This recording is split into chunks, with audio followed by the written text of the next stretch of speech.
السلام عليكم ورحمة الله وبركاته. الحمد لله نحمده ونستعينه ونستغفره ونؤمن به ونتوكل عليه ونعوذ بالله من شرور أنفسنا ومن سيئات أعمالنا. رب اشرح لي صدري ويسر لي أمري واحلل عقدة من لساني يفقهوا قولي وما توفيقي إلا بالله عليه توكلت وإليه أنيب. اللهم صل على سيدنا محمد النبي الأمي الحبيب العال القدر العظيم الجاه وعلى آله وصحبه وسلم.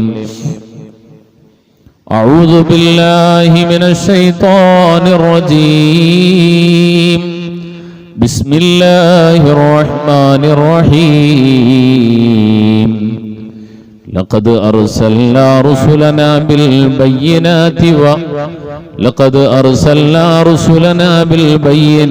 وأنزلنا معهم الكتاب والميزان ليقوم الناس بالقسط وأنزلنا الحديد فيه بأس شديد ومنافع للناس وليعلم الله من ينصره ورسله بالغيب إن الله قوي عزيز.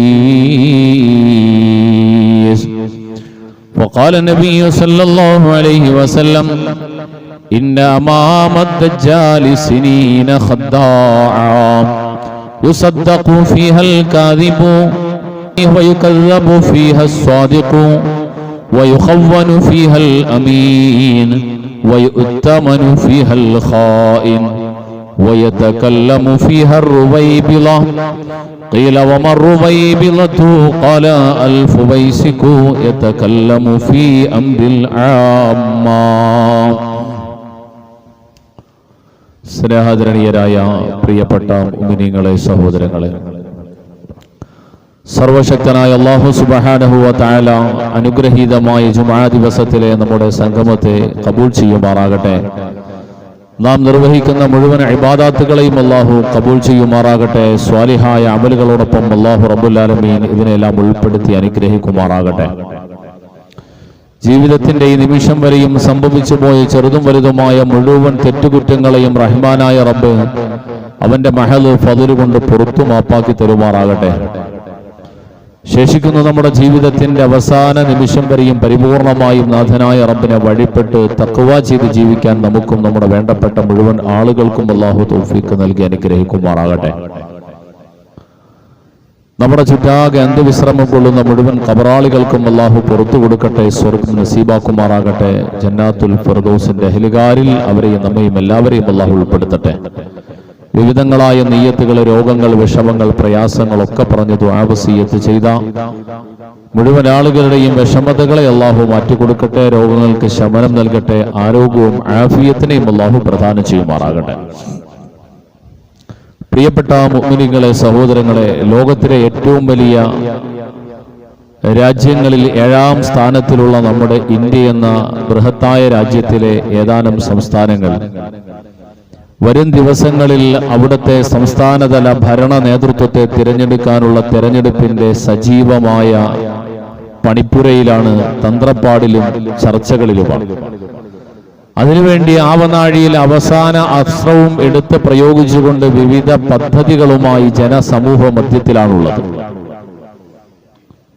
കാലം മാറി, പഴയതുപോലെ രാഷ്ട്രീയവും തെരഞ്ഞെടുപ്പും ഒക്കെ ഞാനെന്തിനാണ് അറിയാം, അതൊക്കെ എനിക്ക് ആവശ്യമുണ്ടോ എന്ന് പറഞ്ഞു മാറി നിൽക്കാൻ പൊതുസമൂഹത്തിലെ ഭൂരിപക്ഷത്തിനും കഴിയാത്തതുപോലെ മുസ്ലിങ്ങളെ സംബന്ധിച്ചിടത്തോളം ഒട്ടും കഴിയാത്ത സ്ഥിതിവിശേഷമാണുള്ളത്.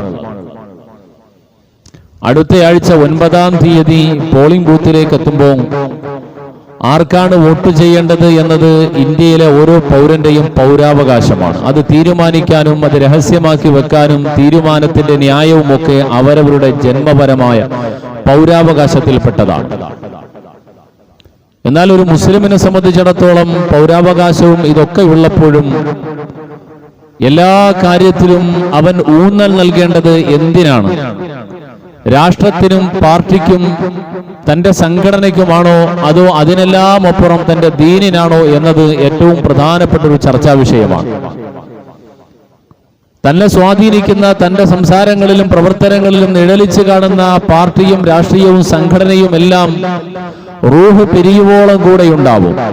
അത് കഴിഞ്ഞാൽ പിന്നീട് പള്ളിക്കാട്ടിൽ തുടങ്ങുന്ന ഖബർ ജീവിതത്തിൽ തന്നോടൊപ്പം ഉണ്ടാകുന്നത് തന്റെ ആത്മാവുമായി ഒരുമിച്ച് ജീവിച്ച കാലത്ത് തന്റെ ഉള്ളിന്റെ ഉള്ളിൽ എന്താണോ ലക്ഷ്യമാക്കിയത്, എന്തായിരുന്നോ ഉദ്ദേശവും നിയ്യത്ത്, അതിനെ അടിസ്ഥാനപ്പെടുത്തിക്കൊണ്ട് ചെയ്ത ഓരോ ചെയ്തികളായിരിക്കും, ഓരോ തീരുമാനങ്ങളായിരിക്കും.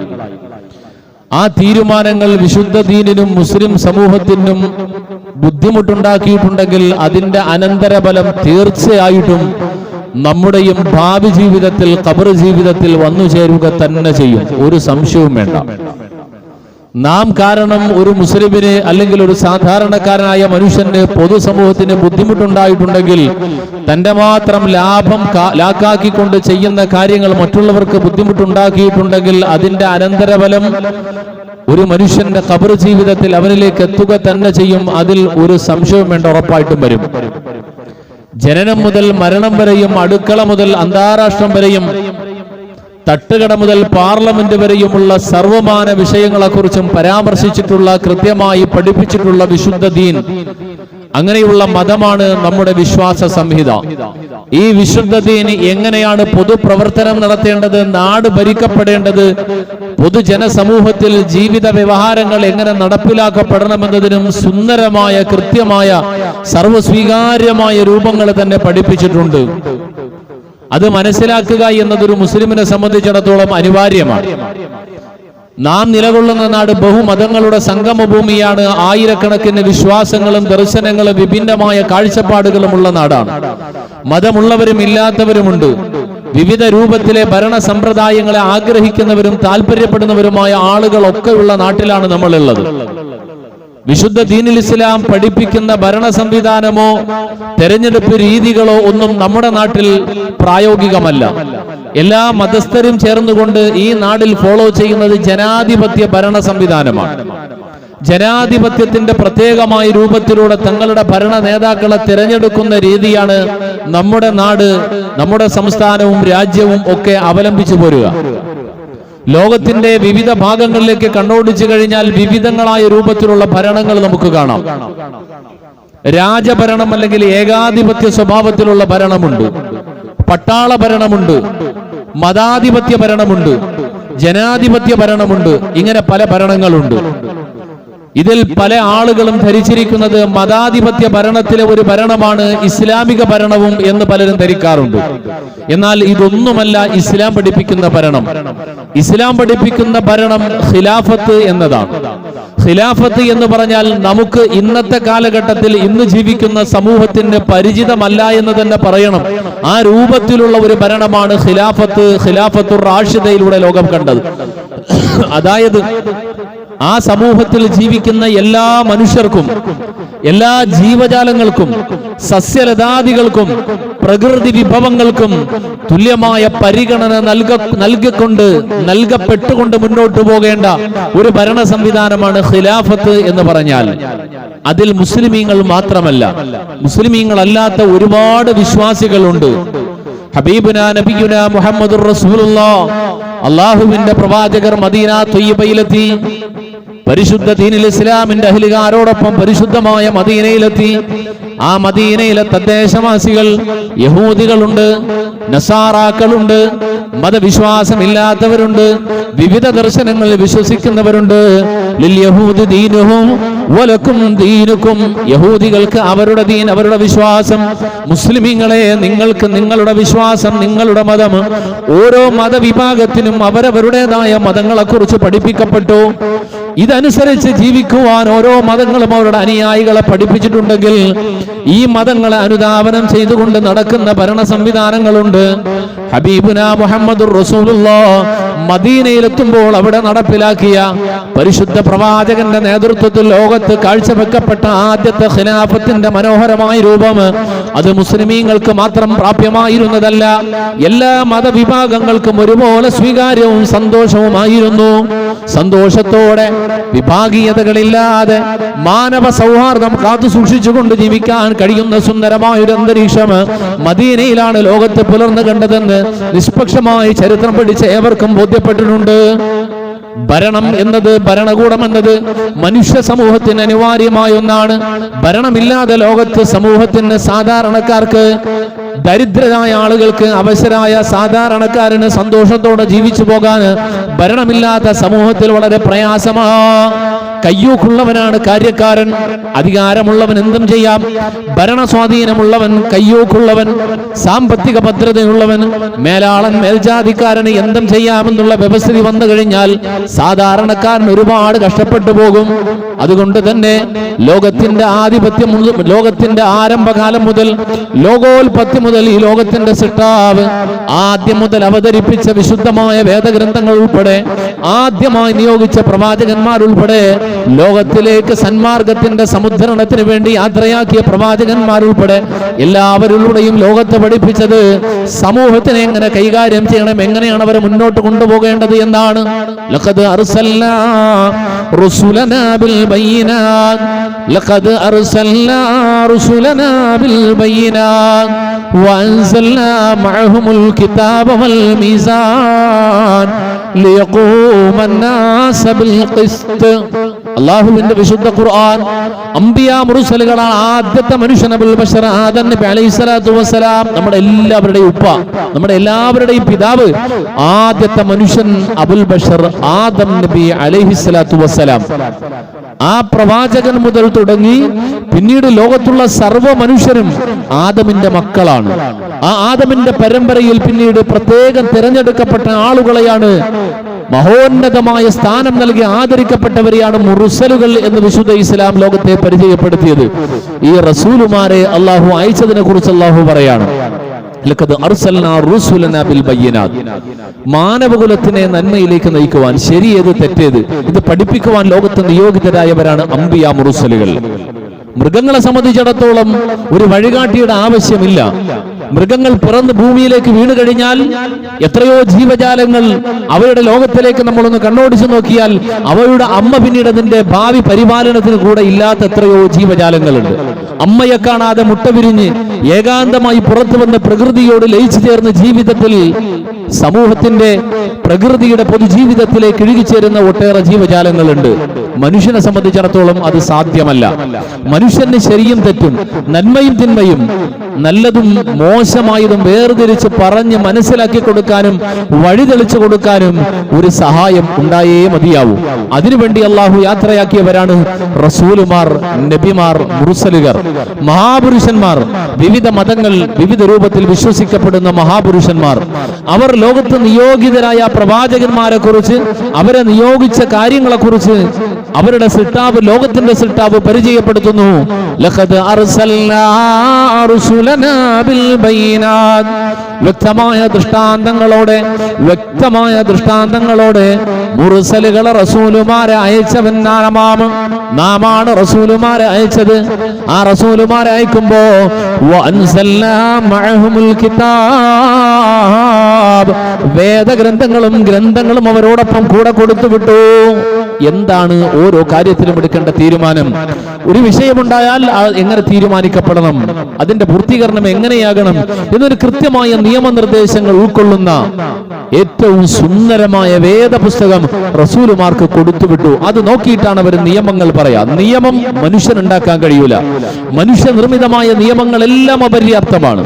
നമുക്കറിയാം, ലോകത്തെ ഏറ്റവും വലിയ ജനാധിപത്യ ഭരണഘടനയുള്ള രാജ്യമാണ് നമ്മുടെ രാജ്യമെന്നാണ് നമ്മൾ വീമ്പ് പറയാറ്.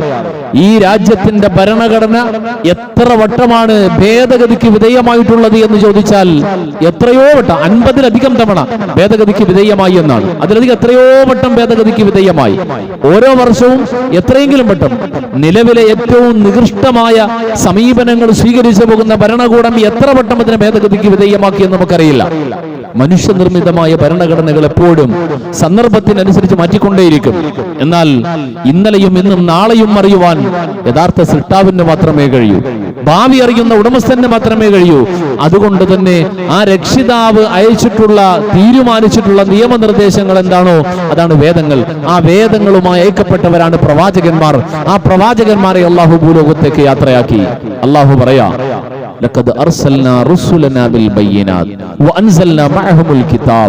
നാം അവരോടൊപ്പം വേദങ്ങൾ കൊടുത്തുകൊണ്ട് വേദങ്ങളോടൊപ്പം പ്രവാചകന്മാരെ അയച്ചു. ഇനിയാണ് രണ്ട് കാര്യം അള്ളാഹു എടുത്തു പറയാണ്. പ്രവാചകന്മാർ മുർസലുകളെ ലോകത്ത് വന്നത് രാഷ്ട്രീയവും പൊതുപ്രവർത്തനവും സാമൂഹിക പ്രവർത്തനങ്ങളിലും നാം ഇടപെടണോ എന്ന് ചോദിച്ചാൽ ചില ആളുകൾ പറയും, അത് നമ്മുടെ വിഷയമല്ലല്ലോ, അത് രാഷ്ട്രവും രാഷ്ട്രീയവും ഒക്കെ മറ്റുള്ളവരുടെ കാര്യമാണ്. നമ്മളെ സംബന്ധിച്ച് നമ്മുടെ പള്ളിയുടെ ഉള്ളിൽ ഒതുങ്ങിയ നിസ്കാരവും നോമ്പും ഇബാദത്തും ഒക്കെ ചെയ്ത് ഇങ്ങനെ അങ്ങ് കഴിഞ്ഞു പോകലാണ് ഒരു മുസ്ലിമിന്റെ ജീവിതം. അതല്ല എന്നാണ് പരിശുദ്ധ ഖുർആൻ പറയുക. ഒരു മുസ്ലിമിന്റെ ദുനിയാവിലെ ജീവിതത്തിൽ ജനനം മുതൽ മരണം വരെ അവൻ ബന്ധപ്പെടേണ്ടി വരുന്ന ഏതെല്ലാം വിഷയങ്ങളുണ്ടോ അതൊക്കെയും ഇസ്ലാമിൽ പഠിപ്പിക്കപ്പെട്ടിട്ടുണ്ട്. ഇതൊക്കെയും ദീനാണ്. പരിശുദ്ധ ഖുർആൻ നമ്മെ പഠിപ്പിക്കുന്നു.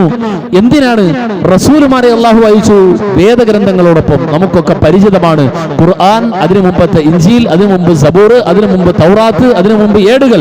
ഇതൊക്കെ നമുക്ക് മുമ്പിൽ നൂറുകണക്കിന് വട്ടം ഓതി കൽപ്പിക്കപ്പെടുന്ന, പാരായണം ചെയ്യപ്പെടുന്ന പരിശുദ്ധ ഖുർആനിന്റെ ആയാത്തുകൾ പോലെയുള്ള സുന്ദരമായ ദൈവിക വചനങ്ങളും ഉപദേശ നിർദ്ദേശങ്ങളും ഒക്കെ അതിന്റെ ഉള്ളിലുണ്ട്. എന്നാൽ അല്ലാഹു റബ്ബുൽ ആലമീൻ മുർസലുകളെ അയച്ചപ്പോൾ കൂട്ടത്തിൽ ഇനി രണ്ട് കാര്യവും കൂടെ കൊടുത്തെന്ന് പറയാ. വൽ മീസാൻ, ഒരു തുലാസും കൂടെ നാം അവരുടെ കയ്യിൽ കൊടുത്തു വിട്ടു.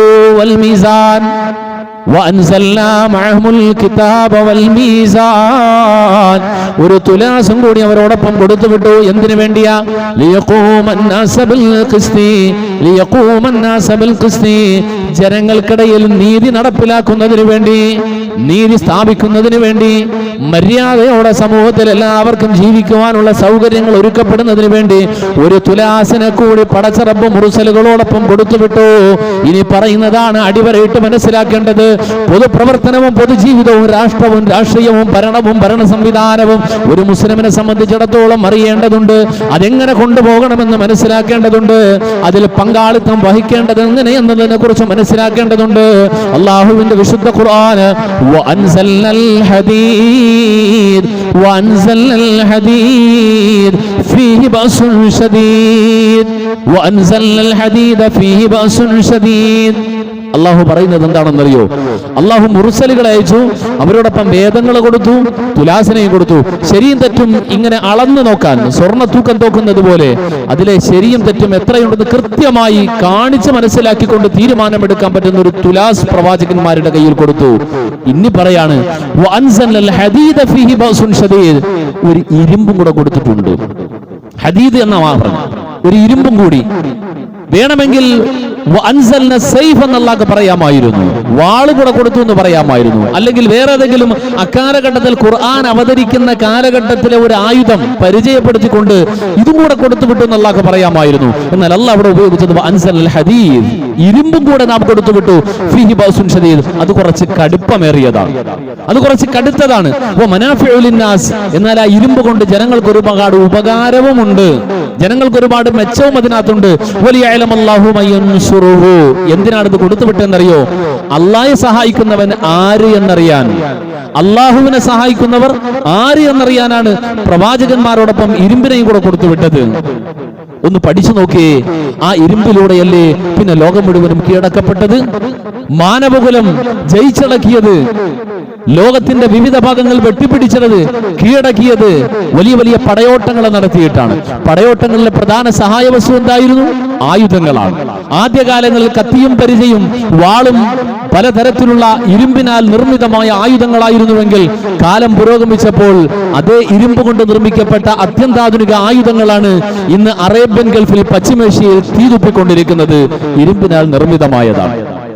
ഈ അടുത്ത് വരെയും അല്ലെങ്കിൽ നമ്മൾ ഇപ്പോഴൊക്കെ കേട്ടുകൊണ്ടിരിക്കുന്ന, നമുക്ക് എത്ര ചിന്തിച്ചാലും മനസ്സിലാവാത്ത, ഇത് എന്താണ് പറയാന്ന് നമ്മൾ ആലോചിച്ചു പോകുന്ന ചില ന്യായങ്ങളാണ് പശ്ചിമേഷ്യൻ യുദ്ധത്തിന്റെ മുമ്പിൽ വെക്കപ്പെട്ടിരിക്കുന്നത്.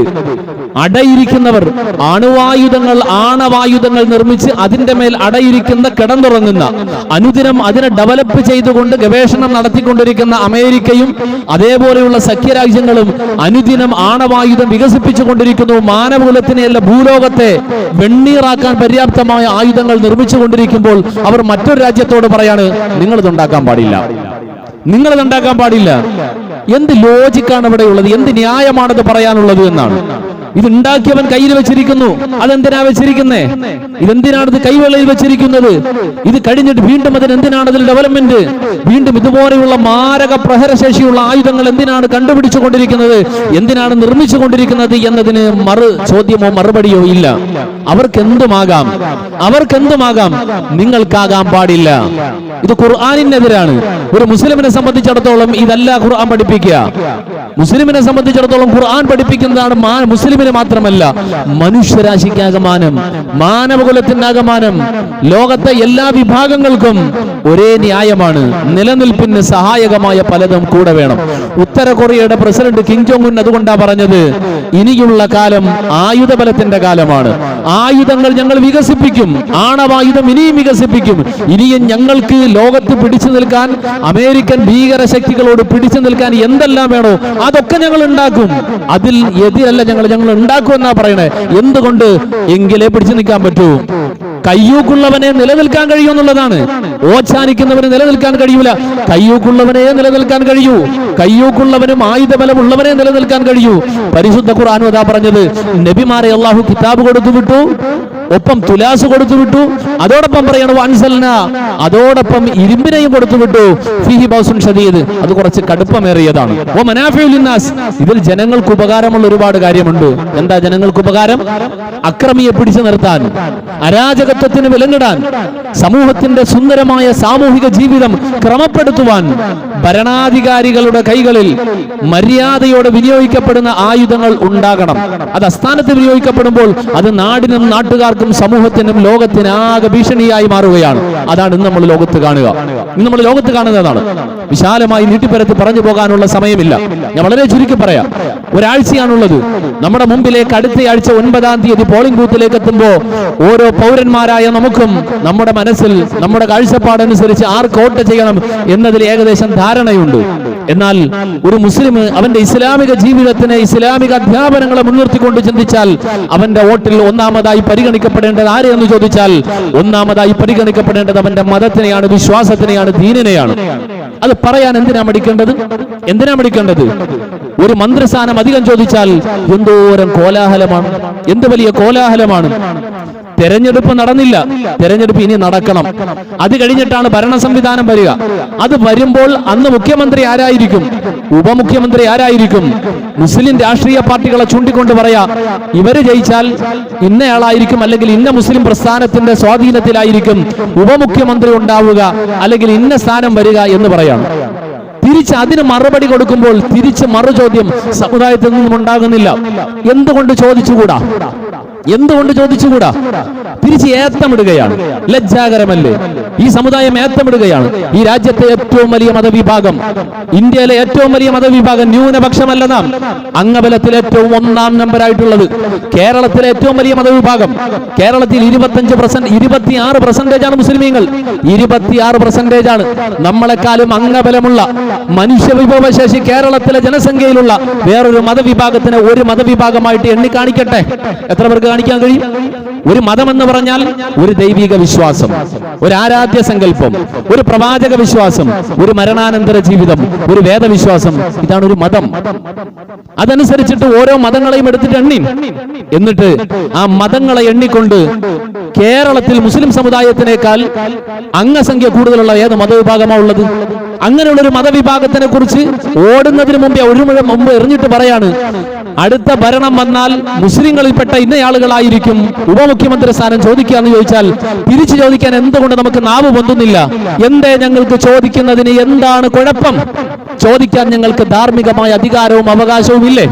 ഈ നാട്ടിൽ ജനിച്ചവരല്ലേ നമ്മൾ? ഈ നാട്ടിൽ കപ്പം കൊടുത്ത് ജീവിക്കുന്നവരല്ലേ നമ്മൾ? ഈ നാട്ടിൽ ടാക്സ് കൊടുത്ത് ജീവിക്കുന്നവരല്ലേ നമ്മൾ?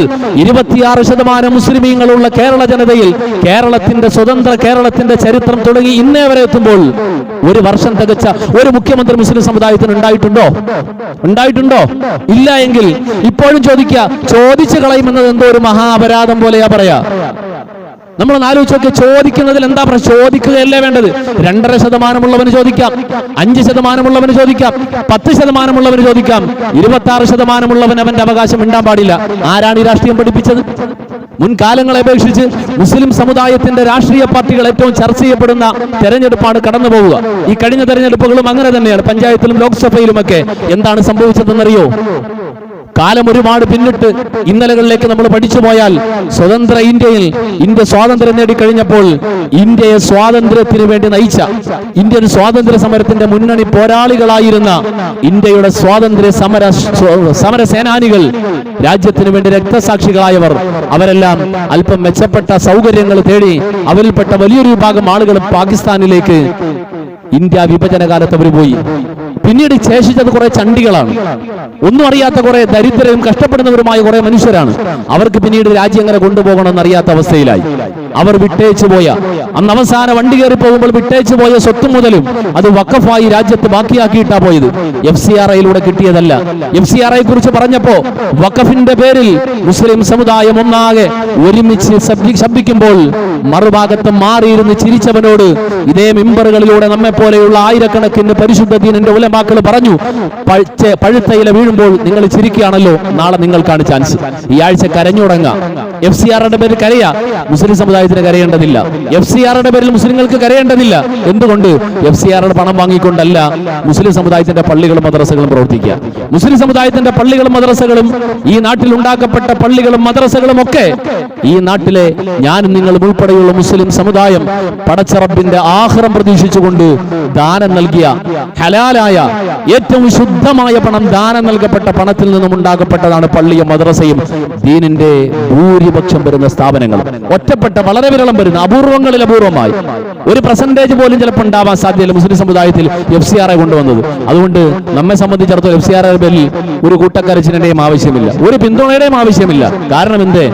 ഇന്നേ വരെയും, ഈ കഴിഞ്ഞ കാലം വരെയും ഈ നാട്ടിലെ എല്ലാ ബഹുസ്വര സമൂഹത്തിൽ എല്ലാവരെയും ചേർത്തുകൊണ്ട് എല്ലാവരുടെയും വിഷയങ്ങളിൽ ഒരുമിച്ച് മുന്നോട്ട് പോകണമെന്ന് പറഞ്ഞപ്പോൾ ഏറ്റവും വലിയ പ്രധാനപ്പെട്ട ഒരു മതവിഭാഗത്തിന്റെ അടിസ്ഥാന ആസ്തികളെ കൈയടക്കുവാൻ അക്രമ ഭരണം, നികൃഷ്ട ഭരണകൂടം വരുമ്പോൾ അവരോടൊപ്പം ഓരം ചേർന്ന് നിന്നുകൊണ്ട് സപ്പോർട്ട് ചെയ്തു കൊടുക്കുക. അതെ, പിടിച്ചെടുത്തോണ്ട് പോയി ഞങ്ങൾക്ക് എന്തെല്ലാം സപ്പോർട്ട് ചെയ്യാൻ കഴിയും ഒക്കെ ചെയ്തു തരാം എന്ന് പറഞ്ഞവർക്ക് പടച്ചറബ് കാലം കൊടുത്ത മറുപടി നോക്കണേ, കൂട്ടക്കരച്ചിലാണ്. ആ കൂട്ടക്കരച്ചിലാണ് തെരഞ്ഞെടുപ്പിന്റെ പേരിൽ മാറ്റിവെച്ചേക്കുന്നു, നടപ്പിലാക്കുക തന്നെ ചെയ്യും. അതെന്തുമാകട്ടെ, നാം മനസ്സിലാക്കേണ്ടത് നമ്മുടെ നാട്, നമ്മുടെ രാജ്യം, ഈ രാജ്യം കെട്ടിപ്പടുത്തവരാരാണ്? മുസ്ലിം സമുദായമാണ്. ഭൂരിപക്ഷം മുസ്ലിങ്ങളാണ്. നമ്മൾ തുടങ്ങി വെച്ചതിന് ശേഷമാണ് ബാക്കിയുള്ളവരുടെ സ്വാതന്ത്ര്യ സമരത്തിന് വന്നത്. ഇന്ത്യയുടെ യഥാർത്ഥ സ്വാതന്ത്ര്യ സമര ചരിത്രം പഠിച്ചു പോകണം. എന്ന് തുടങ്ങി? നാം തുടങ്ങിയതിനു ശേഷമാണ്. ഷാഹു വലിയുല്ലാഹി ദഹ്ലവിയുടെ ശിഷ്യഗണങ്ങൾ അവരാണ് ആദ്യമായിട്ട് ഇന്ത്യയെ കൈയടക്കാൻ വന്നിരിക്കുന്ന വിദേശികൾ, സാമ്രാജ്യത്വ ശക്തികൾ. അവർ കേവലം ഏലവും ഇഞ്ചിയും കൊണ്ടുപോകാൻ വന്നതല്ല, അതും കൂടെയുണ്ട്. അവരുടെ ലക്ഷ്യം ഇതൊന്നുമല്ല.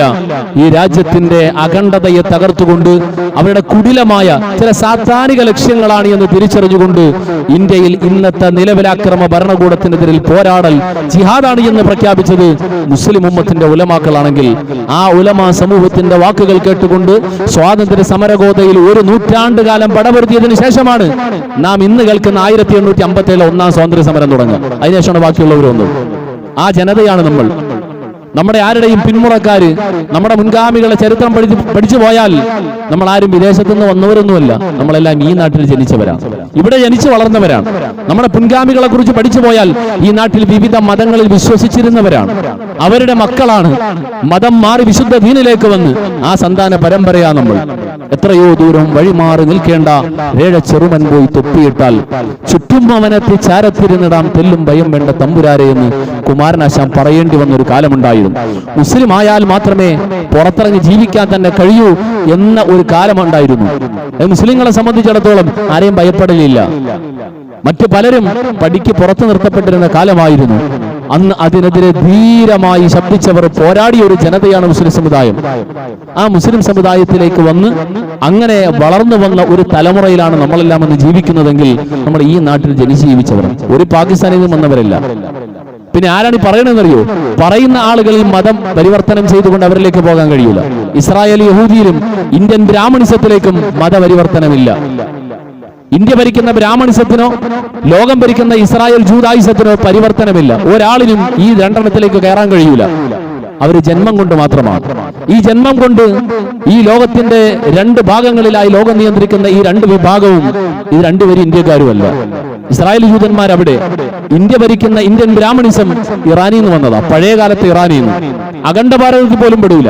ഇന്ത്യയുടെ പഴയകാലത്തെ പാകിസ്ഥാനും അഫ്ഗാനും ഒക്കെ കഴിഞ്ഞ് കാണ്ഡഹാറിന്റെയും അപ്പുറം ഇറാനിൽ നിന്ന് വന്ന ആര്യവംശജരാണ് പറയാ ഇന്ത്യക്കാരായ നിങ്ങൾ നമ്മളോട് പറയാ നിങ്ങൾ പുറത്തു പോകണമെന്ന് പറയാ. ഞാൻ എന്താണ് ഇത് പറയണെന്നറിയോ? ഈ തെരഞ്ഞെടുപ്പ് ഗോതയിൽ പല പാർട്ടികളും ഭയങ്കര അവിടെ മത്സരിക്കുക. മുസ്ലിങ്ങളോട് വല്ലാത്ത സ്നേഹമാണ്. എന്താണെന്നറിയോ? ഈ സ്നേഹമൊക്കെ എന്ന് തുടങ്ങിയെന്ന് വെച്ചാൽ ഒരു 15 ദിവസം മുമ്പ് ഈ സ്നേഹമൊന്നും നമ്മൾ കണ്ടിട്ടില്ല.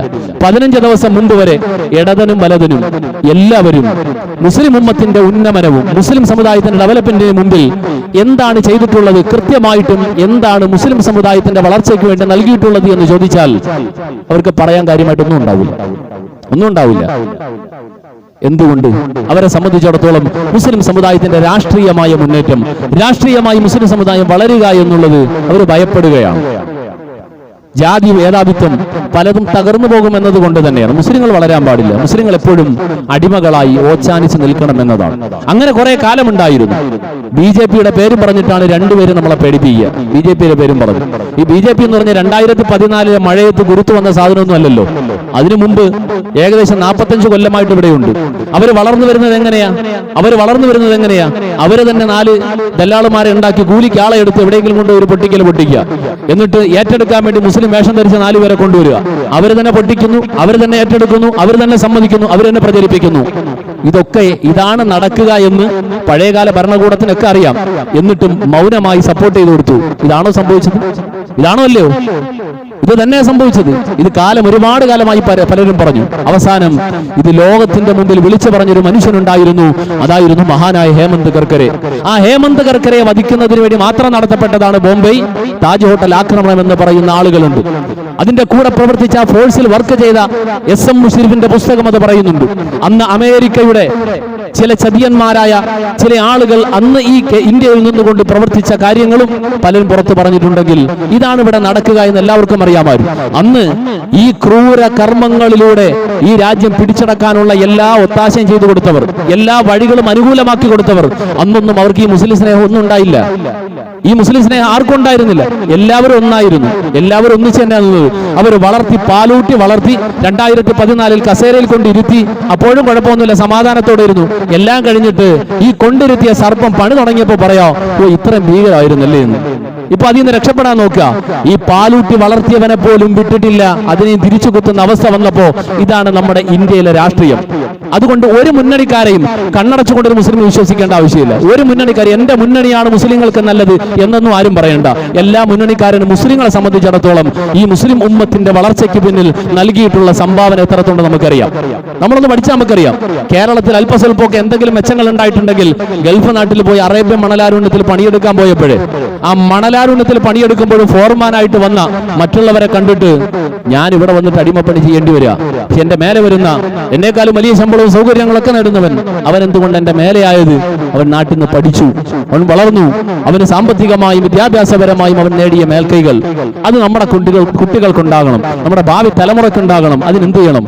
അങ്ങനെ ഗൾഫ് രാജ്യങ്ങളെ റൂമുകളിൽ നിന്നും അവിടെ കമ്പനികളിൽ നിന്നും അവർ ഒരുമിച്ച് കൂട്ടിയ നാണയത്തുട്ടുകൾ ചേർത്തെടുത്തിട്ട് അതുകൊണ്ടുവന്ന് ഈ കേരള മണ്ണിൽ മലയാളക്കരയിൽ തുടങ്ങിയ വിദ്യാഭ്യാസ സ്ഥാപനങ്ങൾ ആ വിദ്യാഭ്യാസ സ്ഥാപനങ്ങൾ സ്വതന്ത്ര ഇന്ത്യയുടെ ആദ്യകാല സ്വാതന്ത്ര്യ സമരത്തിനിടയിൽ തുടങ്ങിയ അലിഗഡ് മുസ്ലിം യൂണിവേഴ്സിറ്റി, ജാമിയ മില്ലിയ തുടങ്ങിയ ഇന്ത്യയിലെ ലോക പ്രശസ്തമായ കലാലയങ്ങൾ, വഖഫ് കൊണ്ട് സ്ഥാപിക്കപ്പെട്ട കലാലയങ്ങൾ, ഇതിൽ നിന്നെല്ലാം പഠിച്ചു വന്നൊരു തലമുറ, ആ തലമുറ പ്രതിസന്ധി ഘട്ടങ്ങളിൽ ആവശ്യകത തിരിച്ചറിഞ്ഞുകൊണ്ട് അവർ സ്വയം സംഘടിച്ചുകൊണ്ട് ജനാധിപത്യവും ഭരണഘടനാനുസൃതമായി സ്ഥാപിച്ചെടുത്ത സ്ഥാപനങ്ങളിലൂടെ വളർന്നു വന്ന നേട്ടമല്ലാതെ മുസ്ലിങ്ങളായതുകൊണ്ട് നിങ്ങൾക്ക് പ്രത്യേകിച്ച് അങ്ങനെ തരണമെന്ന് നമ്മൾ പറയണ്ട. മുസ്ലിങ്ങളായതുകൊണ്ട് തരണ്ട, എല്ലാവർക്കും കൊടുക്കുന്നത് നമുക്കും തരണം, ഇത്രയും നമ്മൾ പറയുന്നുള്ളൂ. എല്ലാവർക്കും വിഹിതം ചെയ്യുന്നത് മുസ്ലിങ്ങൾക്കും വിഹിതം ചെയ്യണം. കാരണം ഞങ്ങൾ ഈ നാട്ടുകാരാണ്, ഞങ്ങളാണ് ഈ നാട്ടുകാർ, നാമാണ് ഇന്ത്യക്കാർ, ഇന്ത്യയിൽ ജനിച്ചവർ, ഇന്ത്യൻ പാരമ്പര്യമുള്ളവർ, ഇന്ത്യൻ ഭരണ സ്വാധീനത്തിൽ, ഇന്ത്യൻ ഭരണ സംവിധാനത്തിൽ കൃത്യമായിട്ടും ആളെണ്ണത്തിനനുസരിച്ച് അവകാശം നൽകപ്പെടാൻ എല്ലാവർക്കും ഉള്ളതുപോലെ തുല്യമായ അവകാശമുള്ള ഒരു വിഭാഗമാണ് നമ്മൾ എന്ന് പറയാൻ ഓരോ പാർട്ടിക്കാരനും കഴിയണം. പാർട്ടികളുടെ അടിമകളാകാൻ പാടില്ല, ആരുടെ അടിമകളാകാൻ പാടില്ല. നമ്മുടെ നാട്ടിൽ ഒരുപാട് രാഷ്ട്രീയങ്ങൾ വിശ്വസിക്കുന്നവരുണ്ടല്ലോ, പച്ചയായി വർഗീയത പറയുന്ന ആളുകൾ. ഏതെങ്കിലും ഒരു മുസ്ലിം പാർട്ടിക്കാർ ഇങ്ങനെ പറയാറുണ്ട്? പല പാർട്ടിക്കാർ അങ്ങോട്ടും ഇങ്ങോട്ടും. ഇപ്പൊ ഈ ഇലക്ഷനിൽ 2 പാർട്ടിയാണെങ്കിൽ കഴിഞ്ഞൊരു വേറെ 2 പാർട്ടിയാണ്. മുസ്ലിം സമുദായത്തിന്റെ രാഷ്ട്രീയം പറയുന്നവരെല്ലാം ഭീകരവാദികളാണ്, അവരെല്ലാം തീവ്രവാദികളാണ്. അത് മത്സരിച്ച് വിളിക്കാൻ അങ്ങോട്ടും ഇങ്ങോട്ടും 2 കൂട്ടരുമുണ്ട്. അങ്ങോട്ടും ഇങ്ങോട്ടും വിളിക്കാൻ കഴിഞ്ഞവർ ഭീകരവാദി വിളി കേട്ടവരാണ്, ഇപ്പോ ഇവിടെ നിന്നിട്ട് അടുത്തവനെ വിളിക്കുക. അങ്ങോട്ടും ഇങ്ങോട്ടും 2 പേരും വിളി കേട്ടവരാണ്. ഈ വിളി കേട്ടവരൊന്നും തന്നെ ചിന്തിക്കുന്നില്ലല്ലോ, എല്ലാ ഭീകരവാദി എന്ന് വിളിക്കാനും മാത്രം എന്ത് ഭീകരവാദമാണ് നാം ഇവിടെ ചെയ്തത്? ആളുകൾ ആക്രമിക്കലാണോ? എങ്കിൽ ആക്രമിക്കാത്തവരാരാണ്? കൊള്ളയും കൊലപാതകവും നടത്താത്തവരാണോ? എങ്കിൽ ആരാണ് ബാക്കിയുള്ളത്? ഈ പറയുന്ന ഭീകരവാദി വിളിക്കാൻ മുന്നിൽ നിൽക്കുന്നവനാണോ ഏറ്റവും കൂടുതൽ കൊലപാതകം നടത്തിയത്? അവരാണോ ഏറ്റവും കൂടുതൽ കലാപങ്ങൾ നടത്തിയത്? അവരാണോ ഏറ്റവും കൂടുതൽ അക്രമങ്ങൾ നടത്തിയത്? കണക്ക് വെച്ച് നോക്കിയാൽ ഏറ്റവും വലിയ ഭീകരവാദികളാണ്. ഇതിനെല്ലാം ഇരകളായ സമൂഹത്തിലെ ഭീകരവാദികൾ എന്ന് വിളിക്കുക. എന്തിനാ ഭീകരവാദം പറയാന്നറിയോ? നിങ്ങൾ അപകർഷതാബോധത്തോടുകൂടി നിങ്ങൾ മൂലയിൽ തന്നെ ഇരുന്നോളണം. ഞങ്ങളുടെ ചവറുകോരികളായി, ഞങ്ങളുടെ വിറവ് കെട്ടുകളായി നിങ്ങളൊരു മൂലയിൽ തന്നെ ഇരുന്നോളണം. ഞങ്ങൾ ഇതിന് എന്തെങ്കിലും വെച്ചിലുണ്ടെങ്കിൽ അത് വാങ്ങിക്കൊണ്ടിരുന്നോളണം. ഇതാ പറയാ. ഇതൊക്കെ മനസ്സിലാക്കിക്കൊണ്ടാകണം നമ്മെ സംബന്ധിച്ചിടത്തോളം ഒരാളുടെയും ഒരു പാർട്ടിക്കാരന്റെയും മുമ്പിൽ മുസ്ലിം സമുദായം തങ്ങളുടെ ചിന്തയും ബുദ്ധിയും അടിയറ വെക്കാൻ പാടില്ല. നമ്മെ സംബന്ധിച്ചിടത്തോളം ഈ രാജ്യം കെട്ടിപ്പടുത്തതിന്റെ ഏറ്റവും പ്രധാനപ്പെട്ട പങ്ക് വഹിച്ചവരാണ്. ഇന്നും കാപട്യമില്ലാതെ സത്യസന്ധമായി നാടിനു വേണ്ടി പരിശ്രമിക്കുന്ന ഒരു വിഭാഗമാണ് നമ്മൾ. 2 വെള്ളപ്പൊക്കമുണ്ടായി കേരളത്തിൽ. ആ വെള്ളപ്പൊക്കത്തിൽ നഷ്ടമനുഭവിച്ച ജനവിഭാഗത്തിന്റെ കണക്കെടുത്താൽ ഒരു പ്രാവശ്യമാണ് മുസ്ലിങ്ങളിൽ കുറച്ചു പേർക്കുള്ളത്, ഒരു പ്രാവശ്യം ഭൂരിപക്ഷവും മുസ്ലിങ്ങളല്ലാത്തവർക്കാണ്. എന്നാൽ അന്ന് നൽകപ്പെട്ട സംഭാവനകൾ, ഈ നാടിന്റെ പൊതുവായ ഏതെല്ലാം പ്രതിസന്ധി ഘട്ടങ്ങളുണ്ടോ അവിടെ ഒക്കെ വിനിയോഗിക്കപ്പെട്ട, അവിടെയെല്ലാം സമാഹരിക്കപ്പെട്ട ധനശേഖരണത്തിലെ സംഭാവനകൾ ഒരു ധവളപത്രം പുറത്തിറക്കിയാൽ 1-ാം സ്ഥാനത്തുണ്ടാവുക മുസ്ലിങ്ങളായിരിക്കും. 1-ാം സ്ഥാനത്ത്. അത് ഏത് ഭരണകൂടത്തിന്റെ, അവിടെ സംസ്ഥാന തലമാകട്ടെ ദേശീയ തലമാകട്ടെ, പൊതുസമൂഹത്തിന്റെ ആവശ്യങ്ങൾക്ക് മുമ്പിൽ ഡിസാസ്റ്റർ ഘട്ടങ്ങളിൽ നൽകപ്പെട്ട സംഭാവനകൾ കണക്കെടുത്താൽ ഏറ്റവും കൂടുതലുള്ള മുസ്ലിം സമുദായമാണ്. ആ സമുദായം എന്നും പുറകിൽ നിൽക്കണം, പാർശ്വവൽകൃതമായി മാറി നിൽക്കണം. ഇത് ആരുടെ തീരുമാനമാണ്? അതാണ് ഇസ്രായേലി ജൂതായിസത്തിന്റെയും ഇന്ത്യൻ ബ്രാഹ്മണിസത്തിന്റെയും തീരുമാനം. ഇന്ത്യൻ ബ്രാഹ്മണിസമാണ് എല്ലാ പൊളിറ്റിക്കൽ പാർട്ടിയുടെയും തലപ്പത്തുള്ളത്. നമ്മളൊക്കെ ഇങ്ങനെ ഏറ്റവും വലിയ സംഭവമായിട്ട് വിശ്വസിക്കുന്ന ഓരോ പൊളിറ്റിക്കൽ പാർട്ടിയും അതിന്റെ തലപ്പത്തിന്റെ ഏറ്റവും മേലെ ഇരിക്കുന്നവനാരാ? നിങ്ങളൊന്ന് പഠിച്ചു നോക്കി. എല്ലാവരുടെയും ആശയങ്ങൾ പരസ്യമായി പലത് കാണുമ്പോഴും ഉള്ളിന്റെ ഉള്ളിൽ ഒന്നാണ്. അവിടെ മുസ്ലിം, പിന്നോക്ക, സാധാരണ, ന്യൂനപക്ഷ വിഭാഗങ്ങൾ അവരെ ഒരു പോസ്റ്റിൽ നിർത്തിയിട്ടുണ്ട്. അതിന്റെ മേലേക്ക് അവർ വരാൻ പാടില്ല, അതിന് മേലെ ഉണ്ടാവാൻ പാടില്ല. അതവരുടെ അലിഖിതമായ തീരുമാനം. അതിലവരെല്ലാവരും ഒന്നാണ്. ഇത് മനസ്സിലാക്കിക്കൊണ്ട് വേണം പൊതുപ്രവർത്തനം ഇന്നത്തെ കാലഘട്ടത്തിൽ നമുക്ക് അനിവാര്യമാണ്, കൂടിയേ തീരൂ. പൊതുപ്രവർത്തനം, ഭരണ പങ്കാളിത്തം, സർക്കാർ ഉദ്യോഗത്തിലെ പങ്കാളിത്തം, സർക്കാർ ജോലിയിലെ പങ്കാളിത്തം, ഇതൊക്കെ നമുക്ക് ഉണ്ടായേ പറ്റൂ. നമ്മൾ കിട്ടാൻ ബാധ്യസ്ഥരാണ്, അർഹതയുള്ളവരാണ്. അത് ചോദിച്ചു വാങ്ങാൻ നമുക്ക് ബാധ്യതയുണ്ട്. ഇതൊക്കെ മനസ്സിലാക്കിക്കൊണ്ടാകണം ഒരു മുന്നണി. ഞാൻ കുറെ കാലം കൊണ്ട് ഫോളോ ചെയ്തു വരുന്ന മുന്നണി ഇന്ന ആളിന് വോട്ട് ചെയ്യണമെന്ന് പറഞ്ഞത് കൊണ്ട് മാത്രം ഇടേണ്ട സ്റ്റേജ് അല്ലത്. ചില ആളുകൾ പറയും ബി ജെ പി വന്നാൽ ആകാശടി. ബി ജെ പി വരാത്തത് കൊണ്ട് ബി ജെ പിക്ക് ചെയ്യാൻ കഴിയാതെ പോയ കാര്യം എന്താ ഉള്ളത്?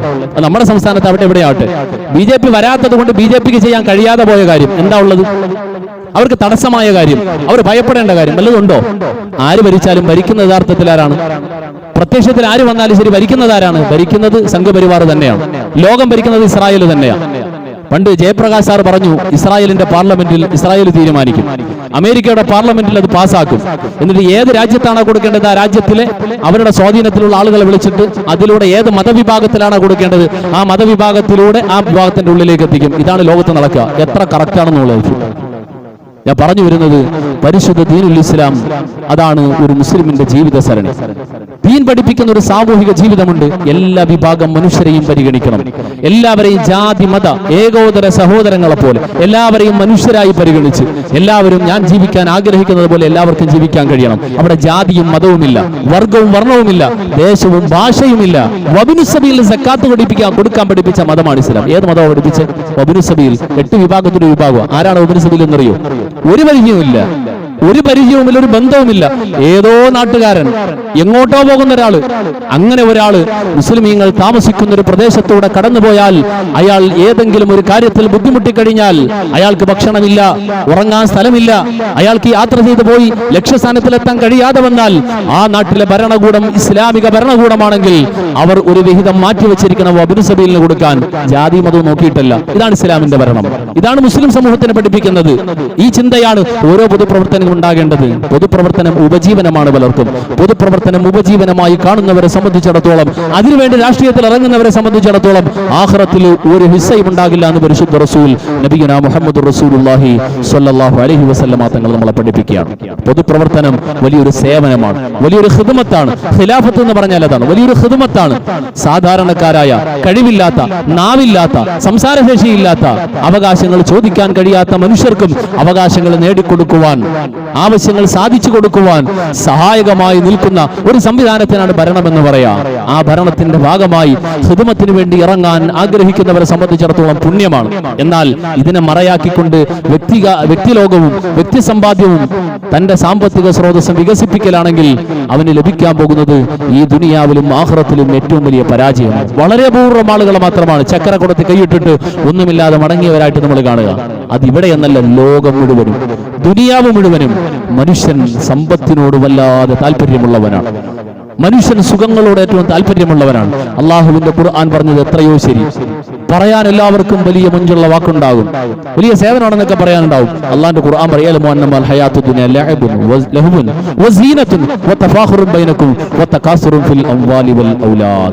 ഇതാണ് ദുനിയാവ്. ഇതാണ് ദുനിയാവ്. കളി, തമാശ, ആഡംബരം, പൊങ്ങച്ചം പറച്ചില്, മക്കളുടെ പേരിൽ, സമ്പത്തിന്റെ പേരിൽ, അധികാരത്തിന്റെ പേരിൽ, ഇതിന്റെ പേരിൽ പൊങ്ങച്ചം പറഞ്ഞുകൊണ്ട് നേതൃത്വവും അധികാരവും കൈയടക്കി വെച്ചുകൊണ്ട് ഭൗതികമായ താല്പര്യങ്ങളെ ലാക്കാക്കി പോകലാണ് ദുനിയാവിലെ ഭൂരിപക്ഷത്തിന്റെ അവസ്ഥ. അതിൽ മുസ്ലിങ്ങൾ പെടാൻ പാടില്ല. മുസ്ലിമീങ്ങളെ സംബന്ധിച്ചിടത്തോളം നാം ഇടുന്ന ഓരോ വോട്ടും തന്റെ രാഷ്ട്രീയവും പാർട്ടിക്ക് അവിടെ നിൽക്കട്ടെ. നാം ഇടുന്ന ഓരോ വോട്ടും ഞാനിടുന്നത് എങ്ങനെയാണ്? ആർക്കാണ്? മുസ്ലിം സമുദായത്തിനെ സംബന്ധിച്ചിടത്തോളം, ഇവിടുത്തെ ന്യൂനപക്ഷങ്ങളെ സംബന്ധിച്ചിടത്തോളം, സാധാരണക്കാരനെ സംബന്ധിച്ചിടത്തോളം ആരാണ് മെച്ചപ്പെട്ടവൻ? ഇതേ നോക്കാവൂ. കാരണം ഏത് പാർട്ടി വന്നാലും നമ്മെ സംബന്ധിച്ചിടത്തോളം ഒരുപോലെ തന്നെ, ഏത് പാർട്ടി വന്നാലും ഒരുപോലെ തന്നെ. പറയാൻ പലർക്കും പല ന്യായമൊക്കെ ഉണ്ടാവും. സത്യസന്ധമായിട്ട് ഇഴകി ഒരു പോസ്റ്റ്മോർട്ടം ചെയ്താൽ എല്ലാ പാർട്ടിക്കാരും ഒരുപോലെ തന്നെ. അതുകൊണ്ട് തന്നെ നമ്മൾ നോക്കേണ്ടത് ഇത്രയേ ഉള്ളൂ.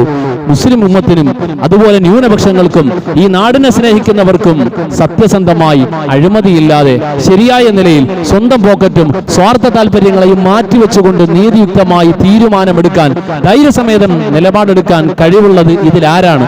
അങ്ങനെയുള്ള ഒരാൾക്ക് വോട്ടിടേണ്ടത്. അതല്ലാതെ പാർട്ടിയും രാഷ്ട്രീയവും നോക്കിയിട്ടല്ല ചെയ്യേണ്ടത്. കാരണം അങ്ങനെ ചെയ്തത് കൊണ്ട് ഒരു മെച്ചമില്ല. ചിലർ പറയും നിങ്ങൾ ജയിക്കുമെന്ന്. ജയിച്ചാൽ എന്താ, ജയിച്ചില്ലെങ്കിൽ എന്താ? നിന്റെ വോട്ട് പാഴാവൂലെന്ന്. ഇടുന്ന ആള് ജയിച്ചോ തോറ്റോ ഒന്നും.